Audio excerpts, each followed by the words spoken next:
Hi, this is Nanette Hosenfeld with the Great Basin Fire Potential Briefing for Monday, July 23, 2018. Looking at fire potential impacts over the next few days, we will continue to see scattered wet thunderstorms across central and southern Nevada and Utah today. Right along the periphery of those storms, there is a potential to see a mix of wet and dry thunderstorms, mainly across northeastern Nevada and possibly edging into the higher terrain of south central Idaho. Over the past 24 hours, we did see a fair amount of showers and thunderstorms across the area, as well as quite a bit of lightning, as you can see from the lightning map on the right. As far as fire activity across the Great Basin, we have 37 new fires as of the past 24 hours, as well as 187 ongoing fires.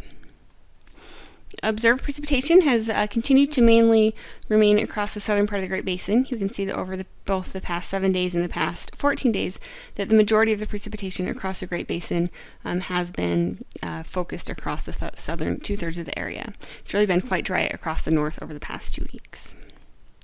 Looking at ERCs, you can kind of see that trend reflected in the ERC percentiles. The ERCs across the south are generally below the 50th percentile, while ERCs further north are continuing to trend upwards. Continuing to look at ERC trends, you can see that GB3, which is in southwestern Idaho, has been increasing lately with the hotter and drier weather and is above normal for the time of year. Further south, GB24 took a pretty drastic nosedive with the cooler, wetter weather that we've seen and is now well below normal. As far as live fuel moisture, across the Great Basin, conditions tend to be pretty close to normal. Further north, where we have been drier lately, things are still not quite there yet. In general, live fuel moistures across the north are still at or above normal. Looking at the satellite this morning, there is a high-pressure system in place across the Great Basin, and the moisture trapped underneath that ridge is what is responsible for the showers and thunderstorms we are expecting this afternoon. Looking in further detail at today, you can see the moisture in place across the Great Basin. We will see those showers and thunderstorms again. No high risk for our area. We are expecting lightning, but the majority of that lightning will be wet. Now, continuing to look at the forecast for today, the image on the left shows our relative humidity forecast. You can see things will be the driest across the northern part of the Great Basin, so northern Nevada, southwestern Idaho, where we will generally see relative humidity values below 15%.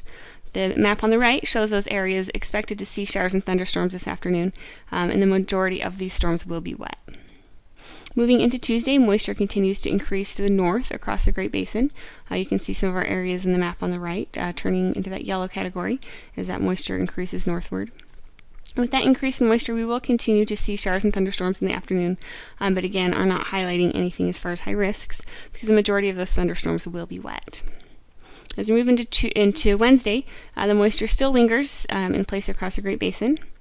And with that moisture in place, we'll see yet another day of showers and thunderstorms Wednesday, though coverage will not be quite as widespread.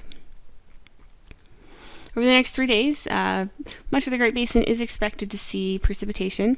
We are looking at precipitation a little further north into Nevada than we have seen over the past 2 weeks.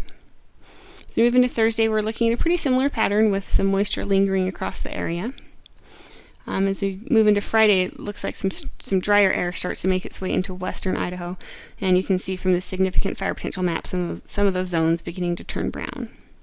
That trend continues into Saturday with the drier air making its way into northwestern Nevada, southwestern Idaho, and continuing into Sunday, we will keep seeing our areas across the Great Basin dry out.